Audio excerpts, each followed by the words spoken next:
और बड़ी खबर आ रही है, अपने दर्शकों को बता दें, G7 से निकलने के बाद ट्रंप का ये बयान सामने आया है। बड़ी खबर आ रही है, ट्रंप ने G7 बैठक छोड़ने के फौरन बाद ट्रंप का ये बयान आया है कि जिस तरह से राष्ट्रीय सुरक्षा की स्थिति है, बैठक है, उधर राष्ट्रपति मैक्रो के बयान को गलत बताया है। फ्रांस के राष्ट्रपति इमैनुअल मैक्रो के बयान को उन्होंने गलत बताया है और कहा कि इजराइल और ईरान के बीच सीजफायर पर हम काम कर रहे हैं। और ये फिर उन्होंने कहा है कि उन्हें कुछ भी नहीं मालूम कि मैं क्यों वापस लौट रहा हूं। और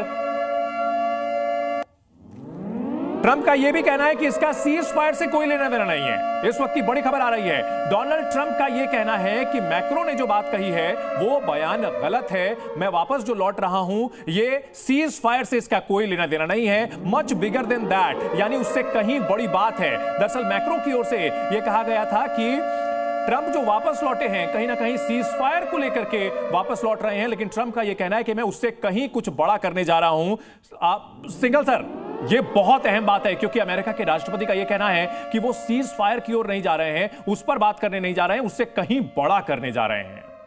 जी बिल्कुल, ये देखिए, ये जो इस तरह का ये जो बयान आया है प्रेसिडेंट ट्रंप का, पहले जब मैंने पहले भी कहा कि वो इंडिकेशन दे रहे थे कि कुछ बड़ा होने वाला है, बहुत कुछ हो रहा है।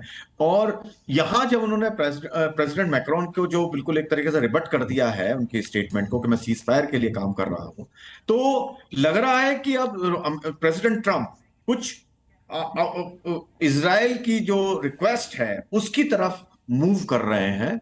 और मेरे ख्याल से नेक्स्ट 48 आवर्स में, जैसा कि ईरान के एम्बेसडर ने भी इंडिकेट किया, लग रहा है कि जो सर माफी के साथ रोकना चाहेंगे। इजराइल और ईरान युद्ध को लेकर के बड़ी अपडेट, अमेरिकी राष्ट्रपति डोनाल्ड ट्रंप ने ईरान को चेतावनी दी। राष्ट्रपति ट्रंप ने कहा ईरान को समझौता कर लेना चाहिए, इस युद्ध में कई लोगों की जान गई है, ये ईरान के लिए शर्म की बात है। ट्रंप यही नहीं रुके, उन्होंने कहा ईरान न्यूक्लियर पावर कभी नहीं बन सकता। इतना ही नहीं, ट्रंप ने ईरानी नागरिकों को फौरन तेहरान छोड़ने को कहा। इस बीच सूत्रों से यह खबर आ रही है कि अमेरिकी राष्ट्रपति डोनाल्ड ट्रंप इजराइल ईरान संघर्ष को कम करने के लिए G7 नेताओं के बयान पर हस्ताक्षर नहीं करेंगे। और हुआ भी वही है क्योंकि ट्रंप वहां से वापस लौट चुके हैं और उन्होंने उस जो प्रस्ताव था उस पर साइन नहीं किया जिसमें युद्ध रोकने की बात कही गई थी। और खामनेई के खिलाफ एक बहुत बड़ा प्लान अमेरिका ने तैयार कर लिया है। अमेरिका की ओर से जो अहम बातें कही गई है, ट्रंप का साफ कहना है इजराइल के साथ अमेरिका खड़ा है, नंबर एक। दूसरी बात, ईरान को परमाणु हथियार नहीं बनाने देंगे। यह सबसे अहम बात है क्योंकि अमेरिका का यह बयान यही बताता है कि अगर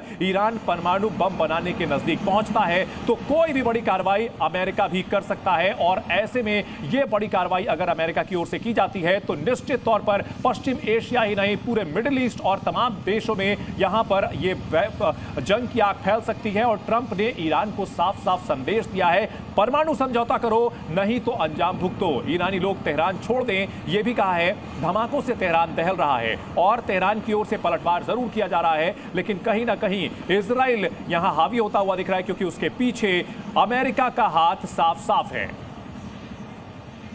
And as I've been saying, I think a deal will be signed or something will happen, but a deal will be signed. And I think Iran is foolish not to sign one.